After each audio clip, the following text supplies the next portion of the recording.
What is going on, YouTube Nation? This is Darth Dividend. If you guys are new to my YouTube channel, make sure you subscribe and hit notification bell so you don't miss future videos. So the market is down a little bit. And as I emphasize and express this a lot, I have traditional IRAs, okay? One of my IRAs has 20,000 or so of NVIDIA. I have shares of Apple. I'm starting to buy Google. I'm starting to buy Amazon. And I'm probably going to roll over one of my travel nursing portfolios once I end travel nursing into one of my traditional IRAs and go 100% in splg, which is the S&P 500 ETF. So I like to keep those separate. I don't like to have dividends in my IRA. I want to increase my net worth.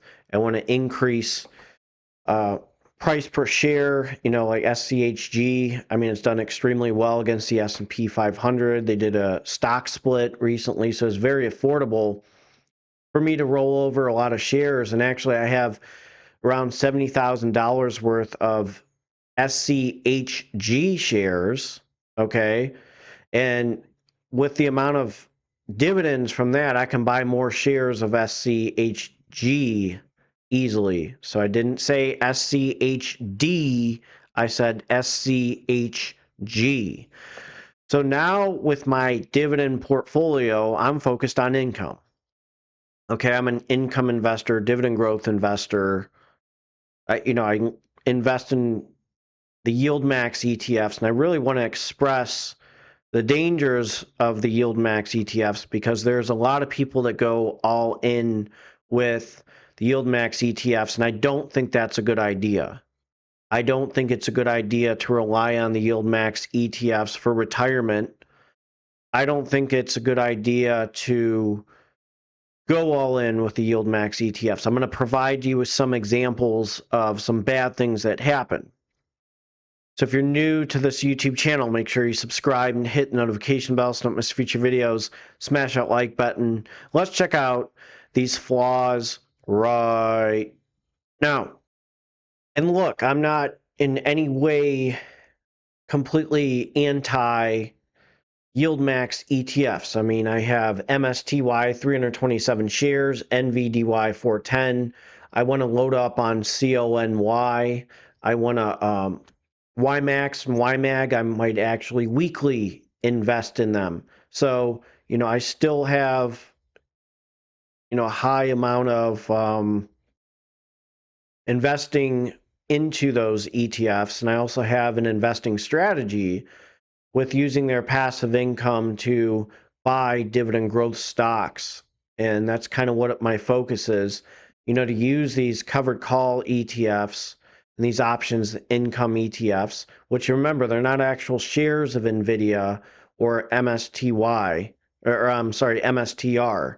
They're synthetic calls with NVDY and MSTY. But I'm going to show you some problems, okay? We're going to look at the stock market and the fluctuations with the stocks. We have some issues, okay? I'm going to use AMD, Advanced Micro Devices, going down, okay? And the AMDY is down, okay? It's 932.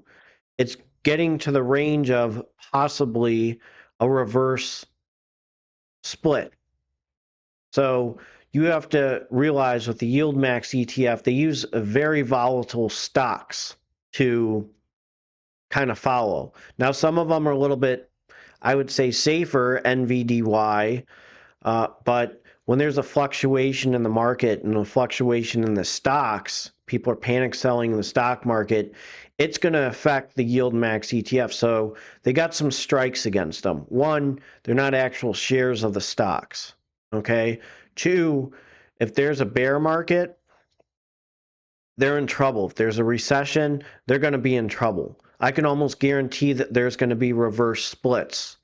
So that's why I don't like having all my eggs in one basket. That's why I really like my income stocks like Capital Southwest Corporation. I'll give you another example, Hercules Capital, ARC, or Ares Capital Corporation, the business development companies, to really get my dividend portfolio turbocharged as well and use that income to focus on the dividend growth stocks in some of my REITs. So, it's a great thing to use that income and everything, but it's at the same time, you're seeing if there's a fluctuation. And if I was retired on YieldMax ETFs, there's no way that I would feel confident in the fluctuations of the dividend. So I'm going to show you AMDY's distribution monthly. Because of the decrease in price per share, you're getting a decrease in the passive income. So let's look at that. So I'm on NASDAQ.com. Okay, it was launched in 2023, so you're seeing a fluctuation. 111, okay, 44 cents, 141, 167, 137. That's when things were good. 113, 90 cents. You start seeing a dip a little bit in June, 90 cents, 73 cents, and then August, 43 cents, 92 cents, 92 cents, 81 cents, and a distribution of 30 cents and 34 cents. Now its distribution yield is 43.83%. So when it drops, when there's a significant hit with a stock like AMD, AMDY is going to take a huge hit. Now I'm going to use another example of one of the YieldMax ETFs that is hurting right now. So over a year ago in March 2024, you're looking at ULTY, the Ultra Option Income Strategy ETF. It started off at $20. Now it's going in the danger zone at $8.38. A lot of the YieldMax investors like myself are realizing that they're going to be in the danger zone. And with these fluctuations in the market, the stock market going down, taking a hit, they're taking a hit. They're now sitting at 838. So I'm going to show you in myself as a investor. Okay, I sold AMDY. Will I rebuy it? Possibly. But that when there's a huge fluctuation in the market, this is bad news bears. Dividend goes down. Okay, price per share goes down, and $8.38. You're less than $10. Where are we going? Okay. It's going to get to a position where they're probably going to get a reverse stock split. If they don't, I'll be extremely surprised. This reminds me of USOI ETF. Everybody loved USOI. It took a significant drop, and I'm pretty sure it did a 10-for-1 reverse split. You saw the fluctuations decreasing. I love high yield, but you have to be aware and do your research when you look at these option income strategy ETFs with YieldMax. They're not completely the all-powerful stuff, and I've emphasized that numerous times. I would never consider a YieldMax ETF in my IRA. I would never consider relying on passive income or retirement. Okay, so as a travel nurse, okay, you have to, right around 365 days, you have to be off for 30 to 32 days or so, okay, because you're a contractor, okay, and it's part of the rules and everything, especially if you're really doing a distance travel nursing like what I'm doing. So I'm going to be off for a month. Now I have a significant amount of bank, saved in my bank account, okay. May get a credit card just in case. But here's the problem, okay? Look at this fluctuation. Now, what if I said to myself, I need to make $2,000 a month just sitting on my butt doing nothing? Now, is this reliable? Let me show you. 106.53, that's March 2024, 141, 127, 113, 99 cents, 78 cents, 98 cents, 82 cents, 83, 70, 57 cents. So the dividend yield is high, okay? That's going to affect some issues with the price per share as well. Now, would I throw 100, get 100 shares in them? No, not right now. I'd have to really look at it and see.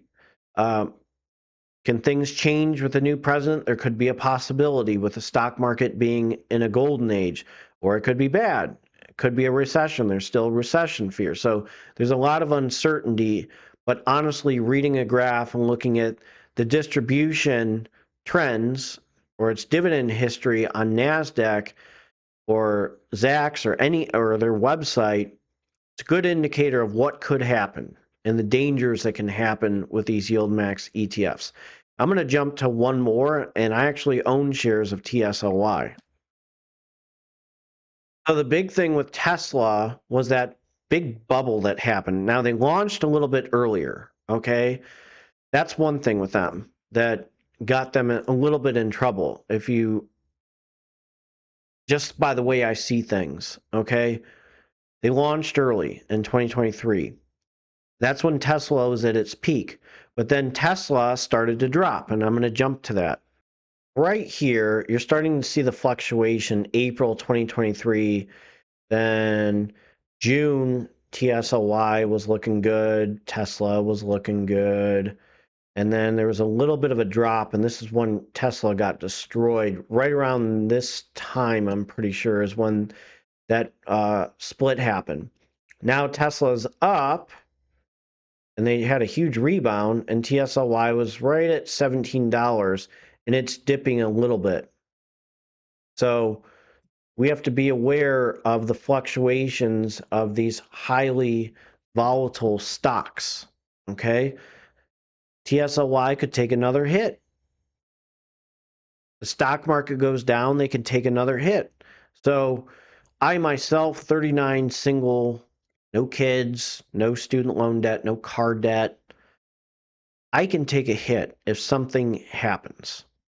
I can still buy them if a market goes down. If they do a reverse split, it's still not going to hurt me. And actually, with them doing a reverse split, I'll show you something. This is something that was bad. All right. So it went down, it went up, and then it went down, and then it's back up. So the fluctuations, this is if you invested their start date 11/25/2022, if you reinvested your dividends the whole time, you'd be at $13,397.95 according to stock split history. Okay. Or it's tickertech.com. Okay. They use them as a reference. So right here, you're seeing a huge fluctuation. Without reinvesting, you did $10,000. You're a little bit past your equilibrium at $10,697. So you have to be very careful with your investments with these YieldMax ETFs. I'm going to emphasize that, and you have to be extremely careful because if things go bad, you have to be on red alert. You have to be aware, and you have to watch them very closely because I've sold AMDY, I sold TSLY when things didn't look good, and I rebought them. I waited, more than 30 some days to rebuy. So, you have to be very cautious with your investments in YieldMax. The reliability is not completely there. Okay, I feel way more confident in my dividends from even my business development companies in a very fluctuating market. Things go bad, the business development companies go bad too. Okay? Things go bad, it goes way worse with the YieldMax ETFs. Prologis is down. I mean, that's one reason why I love Prologis, because you earn a lot of passive income through them. Their funds for operation are a little bit more stable than most REITs, and they do dividend hikes pretty well.